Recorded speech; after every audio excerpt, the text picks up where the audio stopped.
টিকটকে একটা ভিডিও বেশে বেড়াচ্ছে।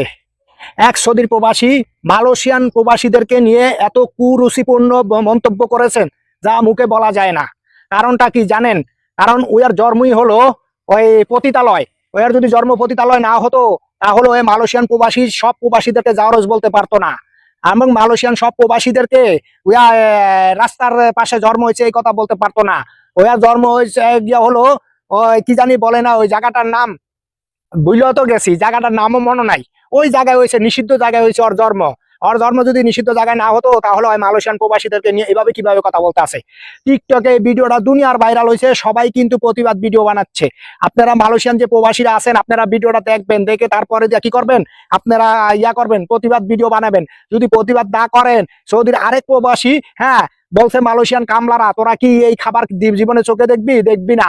এই যে বিভিন্ন মন্তব্য করতে আছে সৌদিয়ান প্রবাসীরা, আমরা মালয়েশিয়ান প্রবাসীরা যদি প্রতিবাদ না করি তারা আরো করতে থাকবে। যে জারজ এই ইয়াগুলা করেছে, মন্তব্য করেছে যে মালয়েশিয়ান প্রবাসীরা সব রাস্তার সাইডে জন্ম হয়েছে, আসলে ওর জন্ম হইল গিয়া নিষিদ্ধ পল্লীতে, এই কারণে ওই কথা বলতে পারছে।